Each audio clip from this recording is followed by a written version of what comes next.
नमस्कार। दृष्टि आईएएस के टुडे हिस्ट्री के प्रोग्राम में आपका स्वागत है। सबसे पहले पिछले सेशन का रीकैप देख लेते हैं। पहला प्रश्न है, विश्व जल दिवस कब मनाया जाता है? इसका सही जवाब है 22 मार्च। अगला प्रश्न है, प्रधानमंत्री श्री नरेंद्र मोदी ने आज जल शक्ति अभियान कैच द रेन अभियान लॉन्च किया। बताइए इस अभियान की थीम क्या है? इसका सही जवाब है catch the rain where it falls when it falls. अगला प्रश्न है, अक्सर केन बेतवा लिंक प्रोजेक्ट खबरों में रहता है। बताइए इसका संबंध किन राज्यों से है? इसका सही जवाब है उत्तर प्रदेश और मध्य प्रदेश। अगला प्रश्न है, बिहार दिवस 2021 की थीम क्या है? इसका सही जवाब है जल जीवन हरियाली। इंटरनेशनल डे ऑफ फॉरेस्ट कब मनाया जाता है? इसका सही जवाब है 21 मार्च। अगला प्रश्न है, Yogiraj Baba Gambhirnath auditorium and cultural centre निम्नलिखित में से कहाँ स्थित है? इसका सही जवाब है गोरखपुर। अगला प्रश्न है, खबरों में रहा अनंगपाल सेकंड किस वंश का राजा था? इसका सही जवाब है तोमर वंश। अगला प्रश्न है, the group Arabian sea warfare exercise में अमेरिका के अलावा और कौन सा देश भाग लेगा? इसका सही जवाब है उपर्युक्त सभी। अगला प्रश्न है, हाल ही में लक्ष्मी प्रिया मोहपात्रा का निधन हो गया। बताइए उनका संबंध किस क्षेत्र से था? इसका सही जवाब है नृत्य। अंतिम प्रश्न है, निम्नलिखित में से किसने पुरुष वर्ग में ऑल इंग्लैंड बैडमिंटन चैंपियनशिप का खिताब जीता? इसका सही जवाब है ली जी जिया। शुरुआत करते हैं आज के सेशन की। सबसे पहले देखेंगे अभ्यास प्रश्न। पाबी एंटी टेरर 2021 संयुक्त अभ्यास का संचालन निम्नलिखित में से किस समूह के देशों के बीच किया जाएगा? SCO, नाटो, बिम्स्टेक या फिर सार्क? इसका सही जवाब है ऑप्शन ए SCO। भारत, चीन, पाकिस्तान एवं SCO यानी शंघाई सहयोग संगठन के अन्य सदस्यों ने पाबी एंटी टेरर 2021 संयुक्त अभ्यास करने का निर्णय लिया है। हाल ही में उज्बेकिस्तान के ताशकंद में रीजनल एंटी टेररिस्ट स्ट्रक्चर यानी रैट्स की परिषद की 36वीं बैठक में यह निर्णय लिया गया। इस बैठक में SCO के सदस्य देशों के प्रतिनिधियों ने आतंकवाद, अलगाववाद और उग्रवाद से निपटने के लिए 2022 से 2024 के लिए सहयोग के प्रारूप कार्यक्रम यानी ड्राफ्ट प्रोग्राम ऑफ कोऑपरेशन को भी मंजूरी दी। रैट्स SCO का एक स्थायी अंग है जिसका मुख्यालय ताशकंद में है।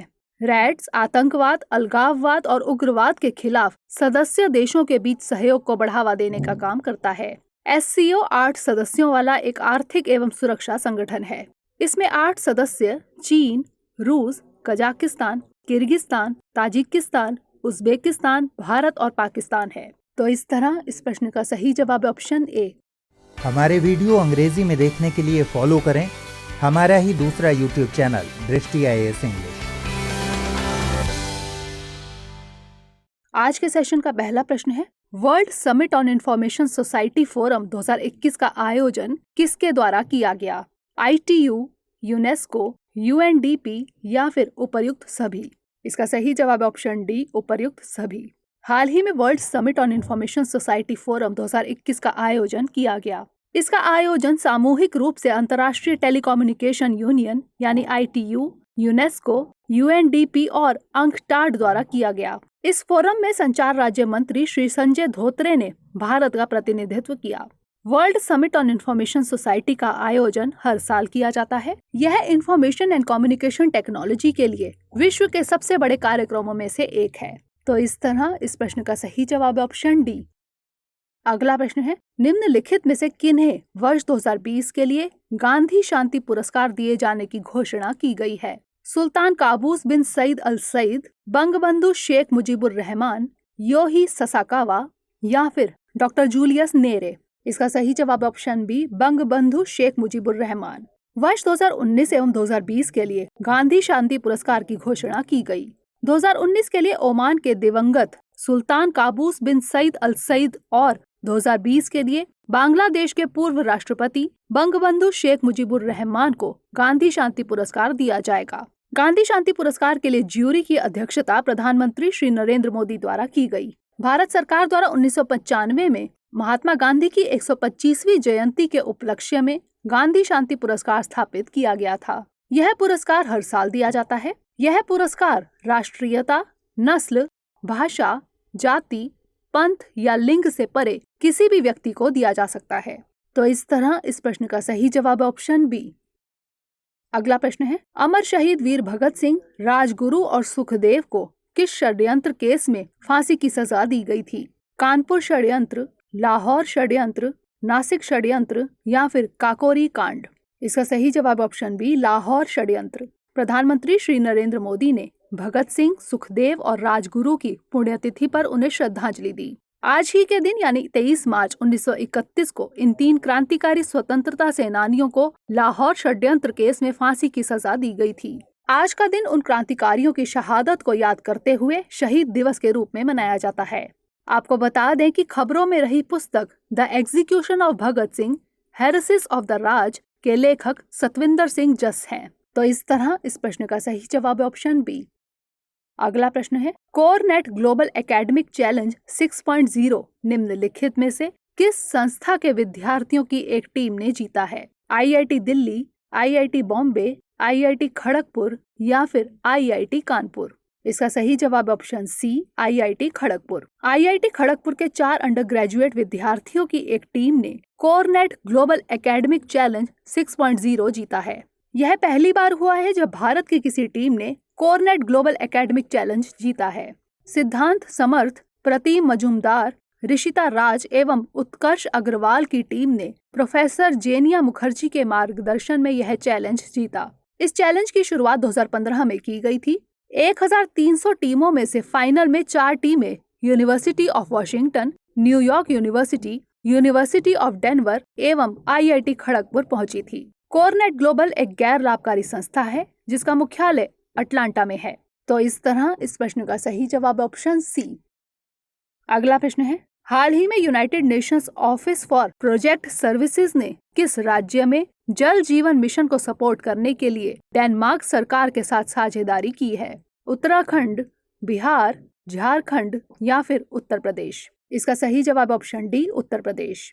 United Nations office for project services यानी UNOPS ने उत्तर प्रदेश के बुंदेलखंड और विंध्य क्षेत्र में जल जीवन मिशन को सपोर्ट करने के लिए डेनमार्क सरकार के साथ साझेदारी की है। इस साझेदारी का मकसद जल जीवन के लिए स्ट्रेटेजिक टेक्निकल सपोर्ट यानी रणनीतिक तकनीकी सहायता प्रदान करना है। जल जीवन मिशन का लक्ष्य 2024 तक भारत के प्रत्येक ग्रामीण परिवार को घरेलू नल कनेक्शन प्रदान करना है। तो इस तरह इस प्रश्न का सही जवाब ऑप्शन डी।